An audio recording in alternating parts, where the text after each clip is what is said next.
Hi and welcome to lesson number 7 of section number 15। और इस lesson में basically मैं आपको प्रोटोटाइप केस के रेफरेंसिंग कराऊंगा पीएम बॉक्स से। ऑलरेडी मैंने आपको जो शीट दी है उसमें मैंने स्टेप्स तो लिखे हुए हैं, लेकिन मैंने जो है उसमें आपके रेफरेंसेस नहीं लिखे हुए हैं। And I would request you कि आपने जिस तरह से बड़े ही पेशेंस के साथ हैप्पी केस और एंग्री केस के स्टेप्स लिखे हैं, इसी तरह आप जो है वो प्रोटोटाइप के केसेस भी जो है वो लिख लें, या प्रोटोटाइप के रेफरेंसेस भी जो है वो लिख लें। देखिए, प्रोटोटाइप केस में जो हमारे पास पहला स्टेप है जो कि हम पहले करते रहे हैं, और मैं बार बार इसलिए दोहरा रहा हूँ कि आपको याद भी हो जाए और आप उसको बार बार यूज़ भी कर सकें। तो पहला स्टेप क्या है हमारे पास? Review project management plan. और project management plan review project manager करेगा तो वो देखेगा जी उसने प्रोजेक्ट को कैसे एग्जीक्यूट करना है, स्कोप मैनेजमेंट प्लान क्या है, कॉस्ट मैनेजमेंट प्लान क्या है, स्केड्यूल मैनेजमेंट प्लान क्या है, ये सारी चीज़ें। और अगर हम इसको पीएम बॉक्स से रेफर करना चाहते हैं, जिसको अभी आप करते आ रहे हैं पिछले 2 केसेस में, वो क्या है आपके पास? Direct and manage project work. और पेज नंबर क्या है यार, अब तो आपको भी याद हो गया होगा, बताइए। 79। ओके, तो पेज नंबर 79 का पहला इनपुट है हमारे पास, जिसमें हम जो है वो आपके प्रोजेक्ट मैनेजमेंट प्लान को रिव्यू करेंगे। और अगर हम चाहें डिटेल देखना तो हम उसको पेज नंबर 82 में, जहां उसकी फर्दर डिस्क्रिप्शन उसको भी देख सकते हैं। देन नेक्स्ट स्टेप हमारे पास है टीम को एक्वायर करना। और आप समझ चुके हैं टीम को एक्वायर करना is not an easy job, it's not an easy task. और उसके लिए हमारे पास जो पीएमआई ने 5 टूल्स प्रोवाइड किए हैं। Chapter number 9, process number 9.2, acquire project team, जो कि हमारे पास पेज नंबर क्या है भैया? पेज नंबर क्या है? हाँ, 267 पे है। पेज नंबर 267 पे जो टूल्स हैं वो क्या है हमारे पास? Pre assignment, negotiation, acquisition, virtual team and multi criteria decision analysis. फिर हम ये कहते हैं कि हमने अपनी टीम को डेवलप करना है। और मैं बार बार कह रहा हूँ, it's not a one time activity. इसको आपको टीम को बार बार एंगेज करना होगा, उसके साथ थ्रू आउट द प्रोजेक्ट काम करना होगा, एक दूसरे के साथ जेल करना होगा। तो हमारे पास जो थर्ड टूल है चैप्टर नंबर 9 का, human resource management, I would not से थर्ड टूल, थर्ड प्रोसेस जो है चैप्टर नंबर 9 का, और वो है हमारे पास डेवलप प्रोजेक्ट टीम। और डेवलप प्रोजेक्ट टीम में हमारे पास मेनली 7 जो हैं वो टूल्स हैं या टेक्निक्स हैं। जो 7 टूल्स एंड टेक्निक्स हैं वो क्या है हमारे पास? हम उसकी इंटरपर्सनल स्किल्स पे काम करें, हम उसको ट्रेनिंग प्रोवाइड करें, हम उसकी टीम बिल्डिंग एक्टिविटीज़ पे इन्वेस्टमेंट करें, ठीक है। फिर हम उसको ग्राउंड रूल समझाएं, बताएंगे भाई क्या एक्सेप्टेबल बिहेवियर्स हैं। कोशिश करें टीम को जितना हम को लोकेट कर सकें उनको को लोकेट करें, ताकि टीम की सिनर्जीज इंक्रीज हों और टीम एक दूसरे के साथ मिलकर अच्छे से काम कर सके। जो भी रिवॉर्ड एंड रिकग्निशन सिस्टम रखें वो हमारा जो है वो team based reward and recognition system हो, rather than ये कि वो individual reward and recognition system हो। और फिर हम जो है वो टीम की पर्सनल असेसमेंट पर भी थोड़ा सा काम करें, हेल्प करें, ताकि वो कर सकें। और हो सकता है कि बाज़ दफ़ा पे वो अपनी पर्सनैलिटी है उसको मास्क कर सके, ताकि जो उसका इन्वायरमेंट है उसमें वो कर सके। और ये आपको पीएम बॉक पेज नंबर 273 पे जो चैप्टर नंबर 9 का process number 9.3 develop project team में वो उसकी ये डिटेल्स आपको मिल जाएंगी। फिर हमने कहा था स्टेप नंबर 4 हमारे पास है कि lead the execution. As a project manager we are leading the execution. और जो टूल्स हमारे पास अवेलेबल हैं, जो पीएमआई ने हमें चैप्टर नंबर 4 के process number 4.3 direct and manage project work में प्रोवाइड किए, वो क्या है हमारे पास? एक्सपर्ट जजमेंट, कि हम एज अ प्रोजेक्ट मैनेजर अपनी एक्सपर्ट जजमेंट को यूज़ करते हुए टीम के साथ जो है वो काम करवाएंगे। प्रोजेक्ट मैनेजमेंट इंफॉर्मेशन सिस्टम, वो मेथोडोलॉजी, वो टूल, वो टेक्निक प्रोजेक्ट मैनेजमेंट की जो हम यूज़ करेंगे, जैसे पीएमआई की यूज़ करें या प्रिंस2 की यूज़ करें या किसी और की यूज़ करें। कोई टूल जो हम यूज़ कर रहे हैं, प्राइमवेरा है, माइक्रोसॉफ्ट प्रोजेक्ट है, और मल्टीपल टूल्स हैं जिसको हम यूज़ कर सकते हैं। तो उसके ज़रिए जो है हम जो भी अपनी एग्जीक्यूशन करवा रहे हैं वो है। And then third is the meetings, जिसके ज़रिए हम जो है वो अपनी टीम को इंगेज रख रहे हैं, वो स्टेटस ले रहे हैं, स्टेटस दे रहे हैं। ये this is how it works. तो हमने कहा कि जी स्टेप नंबर 4 में as a project manager we are leading the execution. Then हमने कहा स्टेप नंबर 5 में team will produce the deliverable. चूँकि हम बात कर रहे हैं डिलीवरेबल केस की, हम बात कर रहे हैं रिजल्ट की, तो यहाँ पर जो स्टेप नंबर 5 है वहाँ पर हमें टीम जो है वो रिजल्ट प्रोड्यूस कर देगी। अगर हम इसको पीएम बॉक्स लिखना चाहें तो अगेन पीएम बॉक्स के पेज नंबर 73 पे यू विल फाइंड कि जनाब आपके पास जो है उसका पहला आउटपुट जो है वो है डिलीवरेबल। अक्सर लोग मजाक में कहते हैं मैं आपको तो रेफरेंस भी आता है, तो रेफरेंस है 4.3.3.3 एक्चुअली पेज नंबर 84 पे जो सबसे लास्ट जो डिस्क्रिप्शन दी है पीएम बॉक्स वो डिलीवरेबल की है। फिर जब हमारे पास डिलीवरेबल आ जाएगा तो हम अपनी क्वालिटी को कॉल करेंगे, इंटरनल क्वालिटी को कॉल करेंगे। और बेसिकली अभी तक जो हमने 5 स्टेप्स परफॉर्म किए हैं ये एग्जीक्यूशन में हैं, ठीक है। प्रोजेक्ट मैनेजमेंट प्लान को मैंने एग्जीक्यूशन में रिव्यू किया, टीम को मैंने एग्जीक्यूशन में रिक्वायर किया, टीम को मैंने एग्जीक्यूशन में डेवलप किया, टीम को मैंने एग्जीक्यूशन में लीड किया, टीम से मैंने एक्चुअली एग्जीक्यूशन में डिलीवरेबल लिया। अब मैं उस डिलीवरेबल को कहाँ लेके जा रहा हूँ, उस डिलीवरेबल को लेके जा रहा हूँ क्वालिटी कंट्रोल के पास, which is part of monitoring and controlling. So monitoring and controlling में जो मेरे पास प्रोसेस से परफॉर्म क्वालिटी कंट्रोल स्टेप जो बेसिकली हमारा स्टेप नंबर 6 भी है। और ये अगर हम देखें तो इसमें हमारे पास इनपुट में आपको नज़र आ रहा होगा डिलीवरेबल, और ये आपको छठा इनपुट नज़र आ जाएगा अगर आप उसकी 2 टेक्निक की डायग्राम देखेंगे। और आपके पास जो टूल है जो बेसिकली जिस पे जो एक्शन यहाँ परफॉर्म करने आए हैं या जो टेक्निक आप यहाँ लगाने आए हैं वो क्या है, इंस्पेक्शन की टेक्निक है।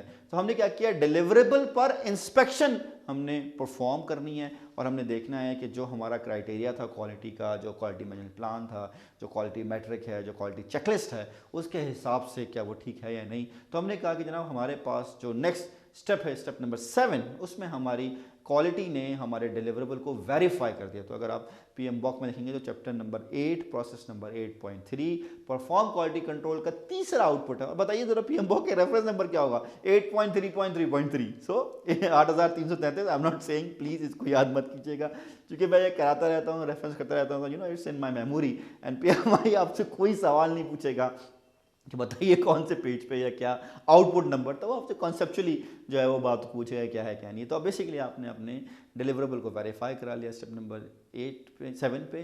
फिर हम आते हैं स्टेप नंबर 8 पे, और हम 8 पे ये कहते हैं कि जी हमारे जो स्टेक होल्डर्स हैं या जो हमारे एंड यूज़र्स हैं उनको हम बुलाते हैं और वो कहते हैं कि जी हमारे वेरीफाइड डिलीवरेबल को आप इंस्पेक्शन कर लें। तो अब यहाँ पर हम आते हैं चैप्टर नंबर 5 में, प्रोसेस है हमारे पास 5.5 वैलिडेट स्कोप।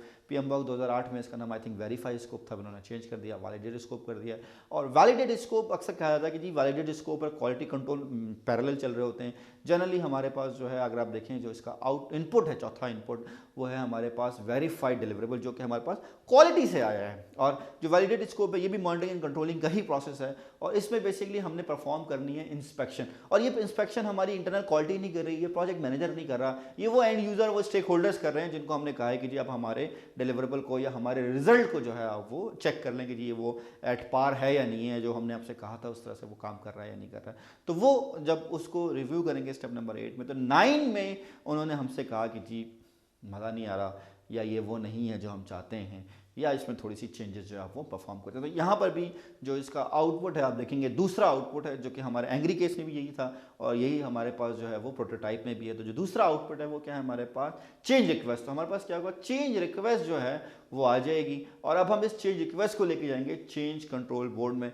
तो आप देखिए हमारे पास जो स्टेप नंबर 10 है उसमें हमारे पास क्या है, कॉल चेंज कंट्रोल बोर्ड। तो चेंज कंट्रोल बोर्ड जो है वो हमारे पास chapter number 4 process number 4.5 perform integrated change control का जो प्रोसेस है उसमें हम लेके जाते हैं। और इसका इनपुट है हमारे पास बेसिकली PMBOK के, आप पेज नंबर 94 पे देखेंगे तो आपको इनपुट नज़र आएगा आपके पास चेंज रिक्वेस्ट का। तो हम वही इनपुट एज अ रेफरेंस रख रहे हैं कि जो हमें हमारे वैलिडेट स्कोप ने अपना आउटपुट प्रोड्यूस किया था चेंज रिक्वेस्ट, वो यहाँ पर हमारे परफॉर्म इंटीग्रेटेड चेंज कंट्रोल का क्या बन गया है, इनपुट बन गया है, जिसपे हमारे चेंज कंट्रोल बोर्ड के जो मेंबर्स हैं वो रिव्यू करेंगे और डिसीजन लेंगे। फिर हमने कहा कि हमारे पास जो स्टेप नंबर 11 है, स्टेप नंबर 11 में हमारे चेंज कंट्रोल बोर्ड के जो मेंबर्स हैं वो जो नई रिक्वायरमेंट रेज की है, जो उसको मज़ा नहीं आया है, जो उसको चेंज चाहिए, जो उसको डिफरेंस चाहिए, उसको वो देखेंगे और देखेंगे ये क्या कर सकते हैं, क्या ऑप्शंस हैं हमारे पास। तो ज़ाहिर है वो उसको उस नई रिक्वायरमेंट को और उस ऑप्शंस को रिव्यू करेंगे।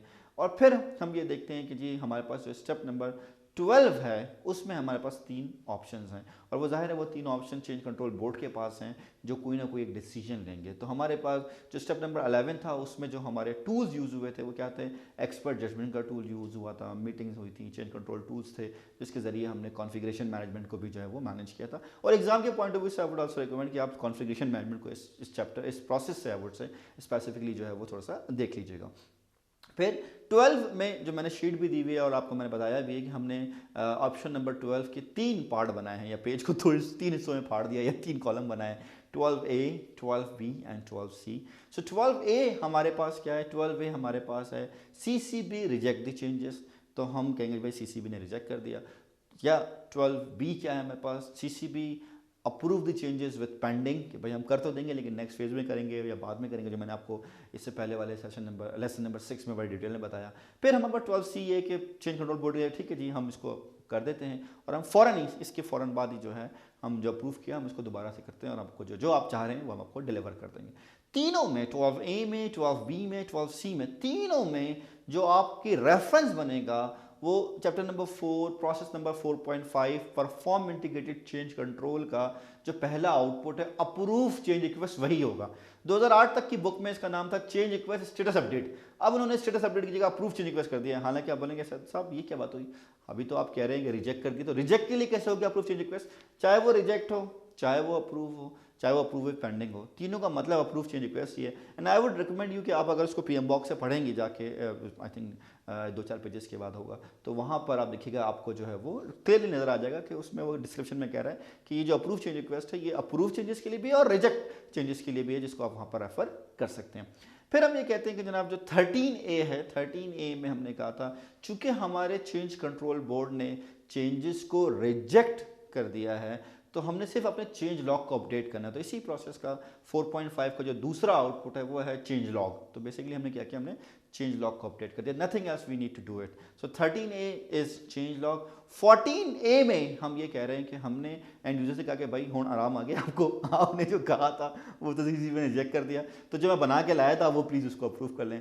तो we will go back to the process number 5.5 validate scope, जहाँ पर उसने चेंज रिक्वेस्ट को रेज किया था। अब हम कहेंगे जी जनाब now you don't need to say anything, ये आपका जो डिलीवरेबल है वापस दोबारा आ गया है वेरीफाइड डिलीवरेबल आपके पास, और अब आप इस वेरीफाइड डिलीवरेबल को काइंडली एक्सेप्ट कर लें। टेक्निकली तो आप एक्सेप्ट कर ही चुके थे कि हाँ भाई ठीक है यही कहा था मैंने, लेकिन अब फॉर्मली भी आप इसको एक्सेप्ट कर लें और हम फिर आगे बढ़ते हैं। तो यहाँ पर जो आपका स्टेप नंबर 14A है इसका रेफरेंस आएगा 5.5 पेज नंबर 133 जो उसका पहला आउटपुट है 5.5.3.1 विच इज़ बेसिकली डिलीवरेबल, तो आप उसको यूज़ कर सकते हैं। इसी तरह अगर हम आते हैं अपने दूसरे कॉलम की तरफ जहाँ पर 12B में हमारे जो चेंज कंट्रोल बोर्ड है उसने कहा था कि जी हम इस जो आपका चेंज है उसको हम एक्सेप्ट तो कर लेते हैं लेकिन हम उसको पेंडिंग में अप्रूव करें। तो चेंज कंट्रोल बोर्ड ने क्या था, अप्रूव विद पेंडिंग किया था। तो इसके मतलब ये हुआ कि 13B में मैं ना सिर्फ अपने चेंज लॉग को अपडेट करूंगा बल्कि उसके साथ जो प्रोजेक्ट मैनेजमेंट प्लान और प्रोजेक्ट डॉक्यूमेंट्स हैं उसको भी अपडेट कर दूंगा। तो आप देखिएगा कि आपका जो प्रोसेस नंबर 4.5 है परफॉर्म इंटीग्रेटेड चेंज कंट्रोल, तो उसका जो आउटपुट नंबर 2, 3 और 4, 2 है चेंज लॉग, 3 है प्रोजेक्ट मैनेजमेंट प्लान अपडेट और 4 है प्रोजेक्ट डॉक्यूमेंट अपडेट्स, वो तीनों यहाँ पे रेफरेंस में आ जाएंगे। फिर जो 14B बनेगा वो चूंकि हमने डिलीवरेबल को तो कंप्लीट कर लिया है और हमने एंड यूजर से कहा है कि भाई ये डिलीवरेबल जो है ये तो आप ऐसे एक्सेप्ट कर लें, हम चेंजेस कर देंगे बाद में नेक्स्ट फेज में ऑपरेशन में, but with in the boundary of project he change हो जाएगा। तो हम ये कहेंगे जी ये डिलीवरेबल तो आप एक्सेप्ट कर दें। तो इसका मतलब ये होगा कि अगेन हमारे पास जो 14B आएगा वो वही होगा जो सेम 14A था, यानी कि हम डिलीवरेबल को एक्सेप्ट करा लेंगे। तो जो यहाँ रेफरेंस आएगा वो आएगा 5.5 का पहला आउटपुट वैलिडेट स्कोप में जो पहला आउटपुट है वो है एक्सेप्टेड डिलीवरेबल। जो हमारे 14A में भी ये आया था एक्सेप्टेड डिलीवरेबल, यहाँ पर भी आ जाएगा आपका एक्सेप्टेड डिलीवरेबल। फिर हम आते हैं अपने 13C की तरफ, और 13C को देखने के लिए ज़रूरी है कि हम 12C को देखें। तो 12C में क्या होता है, चेंज कंट्रोल बोर्ड ने कहा था कि जी हम ये जो आपका चेंज है इसको हम एक्सेप्ट करते हैं और we will implement it immediately. तो इसका मतलब ये है कि 13 जो C है उसमें हम चेंज लॉग को भी अपडेट करेंगे, प्रोजेक्ट मैनेजमेंट प्लान को भी अपडेट करेंगे और प्रोजेक्ट डॉक्यूमेंट्स को अपडेट करेंगे। तो 13C is same as 13B। तो यहाँ पे जो रेफरेंस आएगा वो आएगा चैप्टर नंबर 4 प्रोसेस नंबर 4.5 के जो 3 आउटपुट हैं, जो कि बेसिकली चेंज लॉग है दूसरा आउटपुट, तीसरा आउटपुट जो है उसका प्रोजेक्ट मैनेजमेंट प्लान है और चौथा आउटपुट जो है वो प्रोजेक्ट डॉक्यूमेंट है। Then we have the last part, last piece of the puzzle, कि हम ये देखते हैं कि जी चूंकि हमारे चेंज कंट्रोल बोर्ड ने कहा है कि हम इसको अप्रूव कर देते हैं और इमीडिएटली इंप्लीमेंट करते हैं। सो मेरी रिकमेंडेशन ये है कि हम यहाँ से डायरेक्टली इसकी इंप्लीमेंटेशन में चले जाएं रादर देन ये कि हम उसको जो डिलीवरेबल है उसको एक्सेप्टेंस में लगाएं, क्योंकि ऑलरेडी वो डिलीवरेबल टेक्निकली देखा जाए तो चेंज कंट्रोल बोर्ड ने तो कह ही दिया कि हाँ भाई ठीक है ये सही था, हम चेंजेस कर देंगे, तो एक्सेप्टेंस वहाँ हो गई है। तो हमने कहा जी इंप्लीमेंट अप्रूव चेंज रिक्वेस्ट। तो यहाँ से हम दोबारा बैक टू स्क्वायर वन जो हम एंग्री केस में गए थे, एंग्री केस का जो 14 स्टेप था वही है कि जी हम अपना जो प्रोसेस है process number 4.3 direct and manage project work, page number 79 आप देखेंगे इसका दूसरा इनपुट क्या है, अप्रूव चेंज रिक्वेस्ट। तो अब दोबारा हम आए, हम एक दफ़ा एंग्री केस में आए थे, अब हम एक दफ़ा जो है प्रोटोटाइप केस में आए और हम उसको जो है वहाँ पे करेंगे और जब तक वो हैप्पी केस में कन्वर्ट नहीं हो जाता हम उसको परफॉर्म करते रहेंगे। तो दैट्स दी होल सिनेरियो कि हमने अपने प्रोजेक्ट मैनेजमेंट प्लान को रिव्यू किया, टीम को एक्वायर किया, टीम को डेवलप किया, टीम से काम करवाया, टीम ने रिजल्ट प्रोड्यूस किया, उस इंटरनल क्वालिटी को चेक कराया, इंटरनल क्वालिटी ने इसको वेरीफाई कर दिया, उसको ले जाकर एंड यूजर स्टेक होल्डर के पास ले गए, स्टेक होल्डर ने इंस्पेक्शन की, उसने कहा जी मज़ा नहीं आया, उससे चेंज रिक्वेस्ट रेज कर दी, चेंज कंट्रोल बोर्ड को बुलाया, चेंज कंट्रोल बोर्ड ने उस चेंज रिक्वेस्ट को और उसके ऑप्शंस को रिव्यू किया, उसके बाद उसने या तो उसको रिजेक्ट कर दिया या अप्रूव कर दिया या अप्रूव विद पेंडिंग कर दिया या अप्रूव विद इमीडिएट इंप्लीमेंटेशन कर दी। उसके हिसाब से हमने चेंज लॉग को, प्रोजेक्ट प्लान को, डॉक्यूमेंट्स को हमने अपडेट किया, या तो हमने अपने एक्चुअल डिलीवरेबल को एक्सेप्ट करा लिया या हम उसको ले गए और हमने उसको नए सिरे से काम कर लिया। So that is the whole scenario of deliverable case. यहाँ पर मैंने आपको या इस पूरे सेक्शन में जो मैंने 7 लेसन्स में डिस्कशन की, वो इट्स ऑल अबाउट कि हम किस तरह से अपने कंप्लीटेड डिलीवरेबल को जो है वो एक्सेप्ट कराते हैं, किस तरह से काम करते हैं। जो नेक्स्ट हमारा सेक्शन,